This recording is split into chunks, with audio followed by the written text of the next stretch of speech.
Some market stuff. So this is a summary of everything that we've kind of dug into those first 6 weeks, trying to figure everything out. So Shearville, it's kind of a hidden gem. It's a small town. It was actually ranked one of the top 100 best places to live in 2007 by Money Magazine. It's got population growth. It's 45 minutes outside of Chicago. And so what we find is that a lot of these people, they work in Chicago and they live in Shearville. It's a nice upscale suburban neighborhood where you can get a lot more bang for your buck. And it's just a lot more family friendly.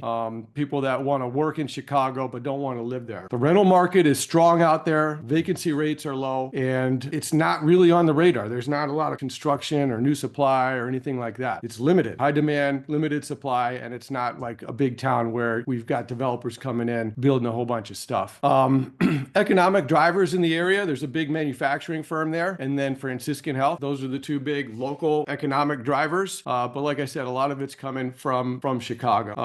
The town itself is outpacing like the average job growth of the U.S. Okay, there's some local government incentives to build the neighborhood or like increase in infrastructure improvement, stuff like that. So it's a cool little town. Mike was just out there a couple weeks ago. I am heading out there this weekend actually for inspections. And some more stats here. Crime rate in the neighborhood is rated a 9.8 compared to the U.S. average of 22.7. The town is like right off the highway, right? So Mike, when you pull off the highway, how many minutes till you get to Shearville? Well, that intersection is the crossroads, so you can take that.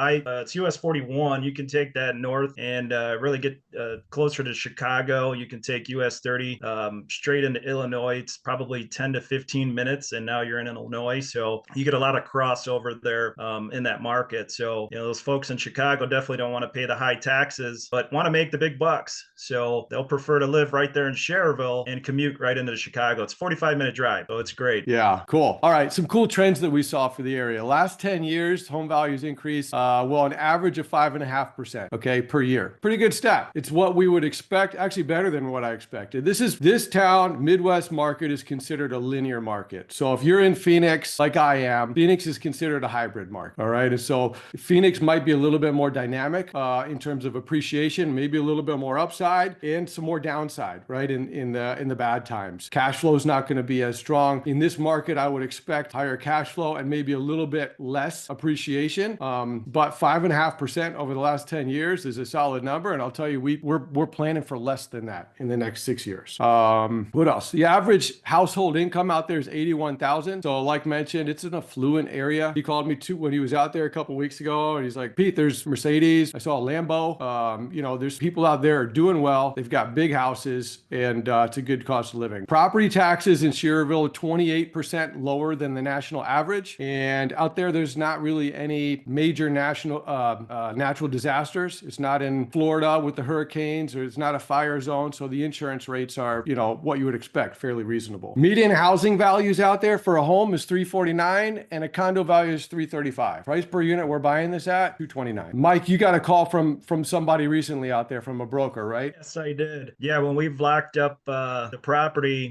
we were hunting for some more brokers to find some good deals out there, and the broker actually found our marketing material online, and he contacted me and told me, hey, you've got that deal out there in Cherville. We can, if you want to flip the contract, we could definitely find somebody to take it and pay you a fee on the contract. So that got me excited, and I'm sure it got you excited, Pete, when you heard that. And also, as we've been shopping for property managers out there, all the property managers are willing to take this because it's such a nice property and a great location. So we're not having any trouble with the property management out there to be boots on the ground with me along with the property. But Pete, I know you've been speaking about the market, and just so I can dive in a little bit, interject there. I'm from the area. I'm very familiar with what's going on in Cherville. And when you mentioned earlier about the area, these condos are situated in a very good school system as well. I went to Lake Central High School, and that's where the tenants will send their kids, is Lake Central. So they used to call it Tri-Central because it's three towns that connect into the school, and Cherville is one of them. So they're getting a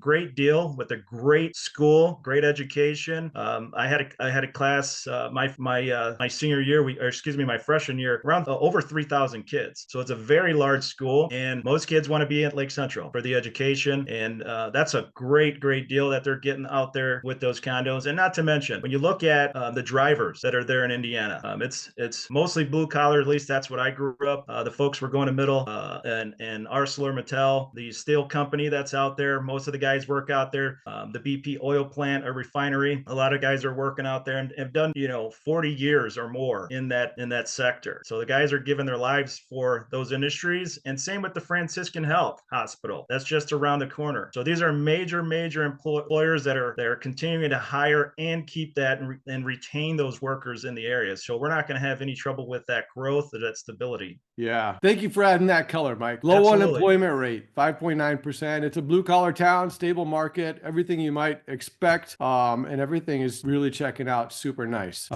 So migration trends, here's a quick map. I don't know where we found this, but it talks about where people migrate. I was a little bit surprised because you get a lot of people coming from New York, actually, there.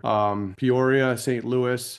Chelsea, you found something recently also about migration, right? Yeah. U-Haul every year publishes an article that shares just where people are migrating to and from. And there's no data on Schererville specifically, but Indiana was number 8 in the nation, which is pretty significant in terms of What was that again? 8 in the nation for what? People relocating into Indiana. That's insane. Into the state, Indiana. But it goes to show people are moving to affordability right now, right? They're moving out of places like New York, California, and they have been for years, and that's not going to change, right? This is an affordable town. Here's another stat that's slightly different than the other stat we saw, but again, unemployment at 2.9 compared to the other stat. It's a good town, right? People are working, things are moving forward. All right, so this is one of the things that blew me away. Indiana is also considered one of the top 5 most landlord-friendly states in all of the United States. All right, right next door is Illinois, in Chicago. You don't want to own property in Illinois as a landlord. You just don't. There's certain states where you do not want to be a landlord, and Illinois is one of those. But Indiana is the complete opposite. So we take it for granted here in Phoenix, being in a landlord-friendly state. I will say that my wife's family owns property in New Mexico. They've had somebody in one of their houses for 3 years and haven't been able to get them out. They're not paying for 3 years, right? And so this is a state that is good to own. Similar to us, 10-day eviction notice, no rent control. But here's something that we don't have in Phoenix. Immediate action if there's property damage. So if somebody causes significant damage to our property, we can go kick them out that day. And so I don't know how that would actually work out in real life, but it just goes to show that it's a good place to own real estate because you've got control, right?